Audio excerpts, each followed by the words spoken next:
Assalamualaikum warahmatullahi wabarakatuh. Perkenalkan, nama saya Pandu Firmansyah dengan NPM 2211011144.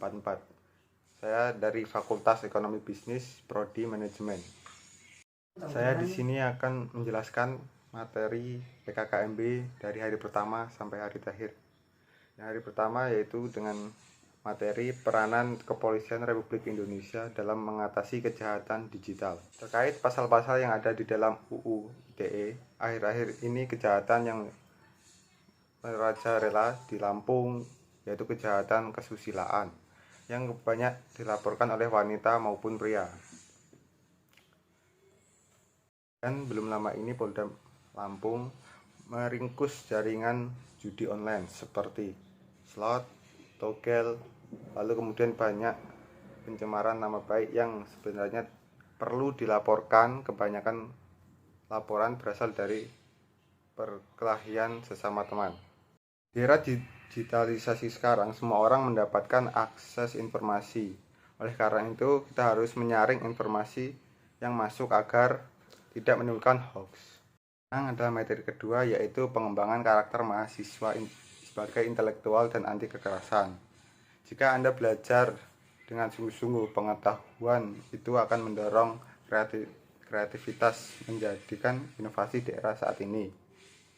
Apakah kalian tahu yang namanya bullying? Ya, bullying adalah tindakan yang disengaja baik secara fisik maupun non-fisik. Bullying biasa terjadi di lingkungan masyarakat, media sosial, lingkungan pendidikan, rumah, ataupun keluarga. Kalian sebagai generasi muda terdidik, setiap apa yang kalian pelajari ataupun lakukan itu ada akibatnya.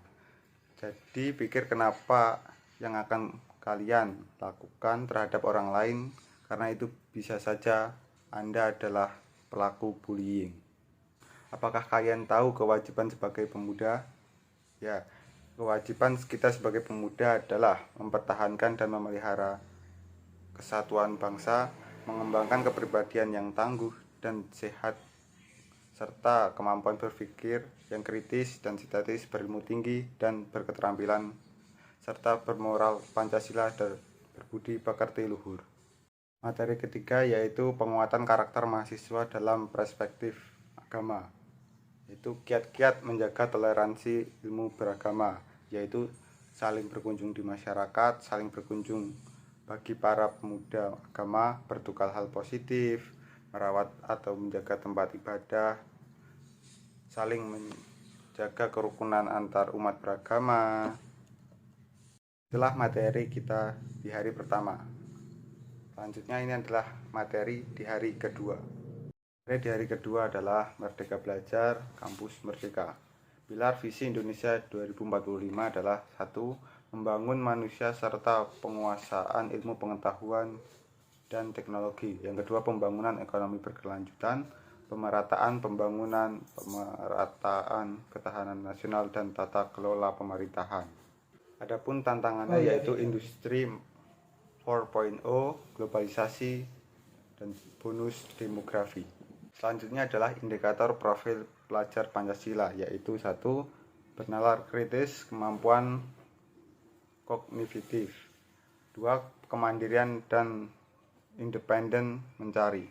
3. Kreatif, inovasi, cinta seni budaya. 4. Gotong royong. 5. Kebinekaan global, cinta keberagaman budaya dan ras asli di negara dan di dunia.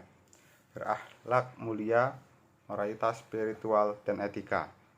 Dasar hukum Merdeka Belajar Kampus Merdeka adalah pembukaan program studi baru, perguruan tinggi negeri badan hukum, sistem akreditasi perguruan tinggi, hak belajar 3 semester di luar program studi. Tujuan Merdeka Belajar Kampus Merdeka adalah mendorong proses pembelajaran di perguruan tinggi yang semakin monoton dan fleksibel. 2. Menciptakan kultur belajar yang inovatif, tidak mengekang dan sesuai dengan kebutuhan mahasiswa. Selanjutnya, contoh bentuk kegiatan pembelajaran: pertukaran pelajar, magang, asisten mengejar, penelitian, proyek manusia, kewirausahaan, proyek independen, membangun desa. Dan sekarang adalah materi di hari ketiga, yaitu sistem perkuliahan, plagiarisme, dan pembimbing kegiatan belajar di luar kampus. Antara lain yaitu magang, mengajar, proyek kemanusiaan, proyek independen, wirausaha, penelitian atau riset, pertukaran pelajar, proyek di desa. Sekarang ringkasan program studi, yaitu yang pertama isi KRS Yakadu, konsultasi pembimbing akademik, mengikuti perkuliahan, jujur, IPK minimal 2. Yang menyebabkan putus studi yaitu yang pertama alasan administrasi, tidak membayar UKT dan tidak mengisi KRS selama 2 semester berturut-turut. Yang kedua alasan akademik, yaitu habis masa studi, mahasiswa diploma tidak naik tingkat 2 kali, mahasiswa sarjana di akhir semester IPK di bawah 2, tidak pidana atau melanggar, melakukan pelanggaran akademik, dan melakukan tindak pidana.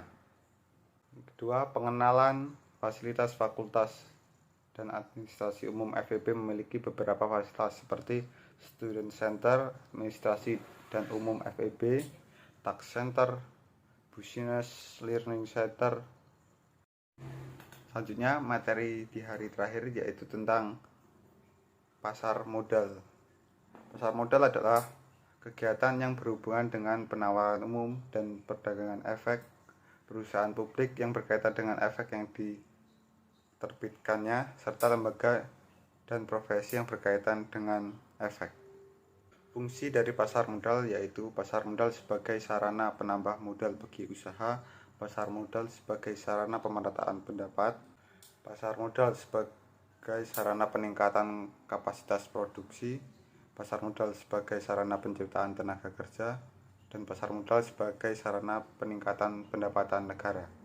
Sekian materi dari saya akhiri. Wassalamualaikum warahmatullahi wabarakatuh.